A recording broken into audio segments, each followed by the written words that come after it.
తెస్తున్నానని భారీ ఉపన్యాసాలు ఇచ్చి ఎన్ని మెగావాట్లని లెక్కలు చెప్పినటువంటి జగన్మోహన్ రెడ్డి తను మరి అంత తక్కువగా వచ్చినప్పుడు కరెంట్ ఛార్జీలు మనకు తగ్గాలి కదా, ఇంకో రూపాయి బాదిపోయాడు.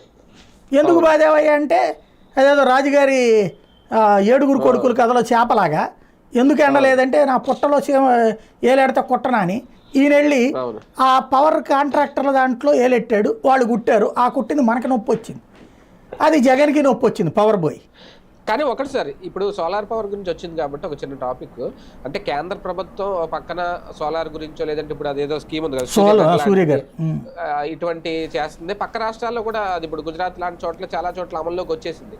కానీ ఆంధ్రప్రదేశ్ విషయానికి వచ్చేసరికి ప్రతి రాజకీయ నాయకుడికో లేదంటే ఎవరో ఒకరికి, ప్రతి అంటే మళ్ళీ ఇక్కడ తేడా వస్తుందేమో, ఎక్కువ శాతం పవర్ ప్లాంట్లు ఉండడం లేదంటే అందులో వాటాలు ఉండడం, వాళ్ళు కానీ వీళ్ళు కానీ వైసీపీ కానీ, దీనివల్ల ఇటువంటి వాటిని వీళ్ళు తీసుకెళ్ళలేకపోతున్నారా ప్రజల్లోకి? నిజంగా అటువంటి చేసుంటే ఈ బాధలన్నీ ఉండేవి కాదు కదా, ఆ కోణంలో ఆలోచించవచ్చు సార్. నిజంగా అదొక లోపం అనుకోవచ్చా మనకి? మనం దొంగ చేతికి తాళాలు ఇవ్వడం లాంటి పరిస్థితి చేసాం ఇక్కడ. సోలార్ పవర్ అనేది ఏంటి, ప్రధాన విద్యుత్ వ్యవస్థకి ఆల్టర్నేటివ్ వ్యవస్థ కదా.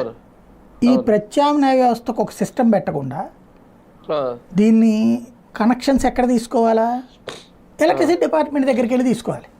అవును, వాళ్ళకే అప్పచెప్తే వాళ్ళు ఏం చేస్తున్నారు, ఇది గనక పెరిగిపోతే రేపొద్దున క్రమంగా కరెంట్ డిపార్ట్మెంట్ పని తగ్గిపోతుంది అనేసి వాళ్ళు ఎంకరేజ్ చేయట్లేదు. లెక్క ప్రకారం అయితే